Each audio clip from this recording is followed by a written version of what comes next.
Hey guys, welcome back to the channel. This time around we're going to carry on with transmitters.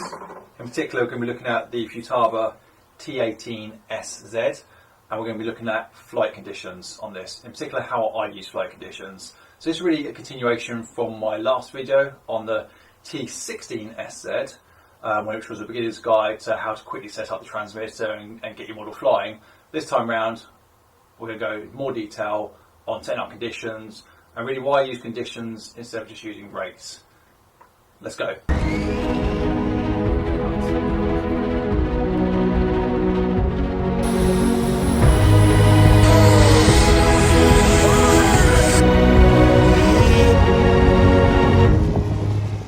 Okay, so before we dive into the transmitter, I'm going to just talk to you very briefly about what I set up on my models. I'm going to do that by showing you actually. So let's turn on the trusty laser. So hopefully you can see the elevator movement. You can just behind me. So I have three conditions set, which I'll show you on the transmitter in a minute. I have a condition which I've named F3A, a condition called 3D, and a condition called 3D Max. Now, if you look at the elevator on F3A, that's the amount of movement I fly with. So I'll probably get away a bit less than that, to be honest with you, but minimum movements, because when I fly in that style, I want less movement on the controls, so everything should be a lot smoother. If I keep the elevator on and flick over to 3D, that's the amount of movement I get. So now going between the two, you see there's considerably more. So that is really for 3D flying. But then I have another condition on top of that, which I call 3D Max, which basically gives me everything. So that's 3D Max. If I bring it down now to 3D, and then down to F3A. So you can see the elevator changing to three different positions there based on the full stick movement. So I'm adding additional movement as I go up through those conditions, which you could do on a rate switch, to be honest with you.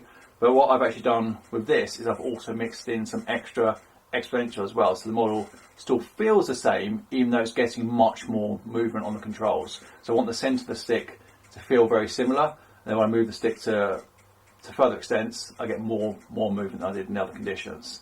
So that might not make sense at the moment, but let me show you that setup on the transmitter. And of course, another advantage of doing it through conditions is I can change multiple control surfaces at the same time on the same stick. So if I move out of the way so you can see the aileron. So again, I know you can't see this, but if I hold this about here, move the aileron stick over, full control, condition switch, 3D Max, same as the elevator. If I put elevator and aileron at the same time, F3A mode, 3D mode, 3D Max. So it's allowing me to do multiple control surfaces on the same switch, as well as setting the movement, which is the rate, and the expo, which is how sensitive it is around the centre of the stick. These feel very similar. And of course I've also got that on the rudder as well. So all together now, put the sticks in the bottom left corners, 3D Max, everything over. Super cool. So let's go into the transmitter and I'll show you how to set it up. Okay, so let's turn the transmitter on and let me just talk around the differences on the screen this time around. So we went around the whole screen last time, but the thing to notice now is this is where your condition you're currently on is going to show on the T18SZ. It's pretty similar to the other ones as well, the 16SZ, 69SZ, 32, etc. It's all here. This is the name of the model at the top, so on the laser, 75-inch extreme flight laser. But this is the condition. So if I flick the SA switch, you can see it changing to 3D, and then you can see it changing to 3D Max. So that lets me know what condition I'm in. And what the transmitter will actually do as well is sound an alarm if you're not in your default condition, your standard condition, when you turn it on, just to warn you that you're taking off in different flight conditions. So let's flick that switch up, turn the transmitter back on. And you can see it's not continuing. It's saying there's an issue with your condition switch. Just a warning there. You can ignore it and turn the radio frequency, turn the transmitter off broadcasting. So now it won't actually broadcast, but you can see it's on 3D Max. But what you really want to do, just down the bottom as well, you can see RF is now off rather than transmitting. If I just turn that back off, and I'll do that same test but not ignoring it. So I'll get the warning. Do I want to proceed by turning it off, or can I just flick the switch? And there we go. Just by flicking it, it'll allow the transmitter to start up, and again it's broadcasting, it's on air down the bottom here. So this is where you see what condition you're in. To set a condition, it's in the airplane mode, or airplane menu rather, it's condition select. So I'll show you my settings first, and then we'll go through shortly how to set a brand new one. But here's my 3 different conditions here, and the names I've given them. You can assign any name you want. I can just come in here and I can rename it, give it a name. So it could be normal 1, or it could be whatever you want. And this way you assign the switch. So same way before, click into there, say what switch you want it on, and the default screen comes up there for assigning switches. And you've got a priority order as well. So it could be actually you want your 3D1 below your 3D Max, or whatever your condition names may be. You can change the ordering of them. The nice function as well is once you've set up your normal one, so on all my maidens, all my models, the very first thing I do is just set up one condition. And I'll call that normal, or I'll call it F3A. I'll get all the model balanced, trimmed correctly on that condition, and then I will come into it, I'll copy it, which will create a new space. I'll rename that to my next condition, which is normally 3D, and then I'll go in and I'll adjust the 3D one. So rather than creating a new one each time, just copy the previous one. So let's have a look at the type of adjustments that you can do. So mainly for me, it's in AFR. You've seen this before in my videos. So look around the screen again. We're in AFR mode. We're on aileron. For the laser, we're in the F3A condition. And you see my curve here. So I only have very minimal movements on the rates. So plus 30. See that move? So that's the movement I'm getting on the ailerons. And I've got 30 exponential in there, so it's not twitchy in the middle. It's nice and smooth. You see the same on the elevator. Change the function. Over to elevator. Go back to the previous screen. You see I've got 50 movement on the rates. This isn't percentage, this is movement by the way, because we can go up to 130. And I've got negative 23 on the expo. So what I'm aiming for here is for my elevator and my ailerons to feel roughly the same. Well, really exactly the same. So I haven't got like a twitchy elevator and soft ailerons, or twitchy ailerons, soft elevator. No, they need to feel as similar as possible, and that's how I fly this laser. So if I flick this over to the other condition, 3D, you can see the curve change slightly there, and the rates change. Let's do that again. So I've increased the exponential just by 7, and I've given myself quite a bit more movement going into there. And you see how much extra movement here by the curve changing.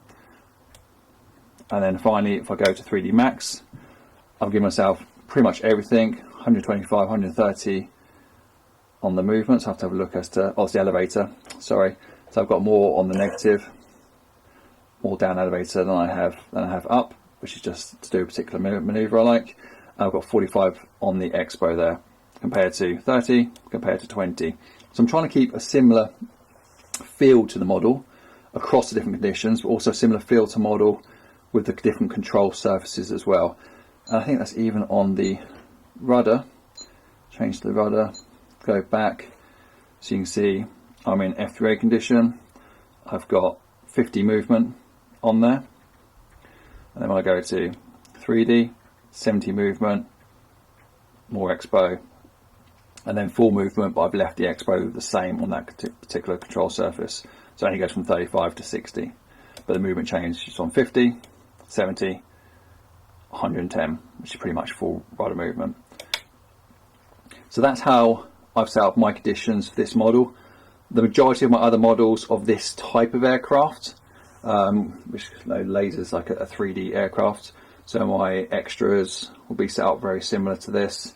My new models that are coming in the new year as well, my Extra NG and my Ultimate will be very similar to this as well. So this is kind of my baseline. But again, only ever set up one condition at a time. So we go back to condition menu, condition select. I only start with the normal condition. So let's have a look at that process now with a brand new model.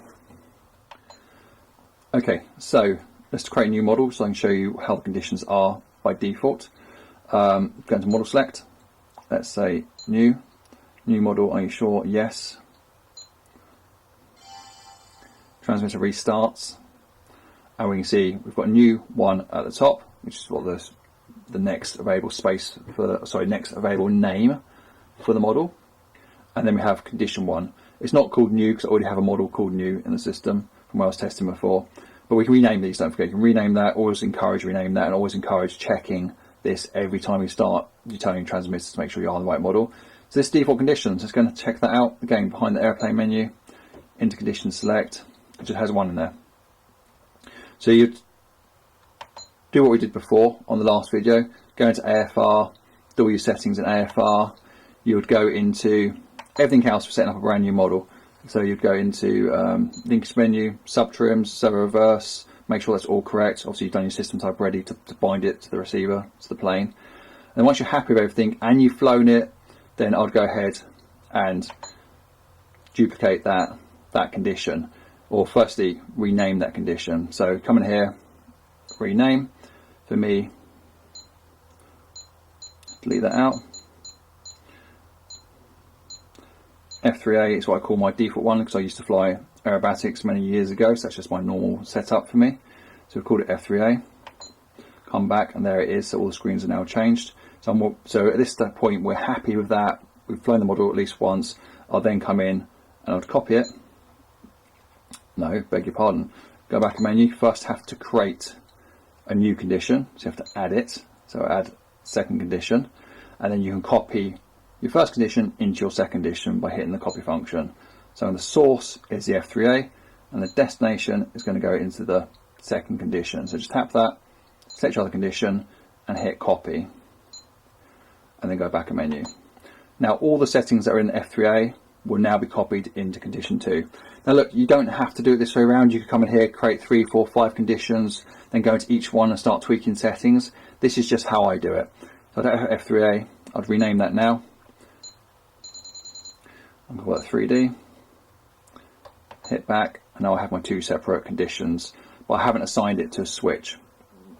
So we can't change between them while we're in flight at the moment. So we come into the switch settings, assign it to SA is the one that I like to use, and then we need to set the switch. So the condition I want off at the bottom, and then it's a 3-way switch because I normally have 3 conditions, but I'm going to leave these 2 on at the moment, and we'll just test that and see if that works. Come back a menu, back a menu, back a menu, always at the beginning, and we're just going to see if this changes as we flick that switch. So it has. So the top 2 positions are 3D, the bottom one's F3A, F3A being my default one. So it will alarm if I'm on one of the other ones when I turn on the transmitter, but if I'm on F3A it won't alarm. So we've created conditions and we've just copied a condition, but how do we actually change the settings behind the condition? So the rates and the exponential, etc. So you've done this already. Go back to airplane, go into AFR, check what we're on. We're new and we're not F3A.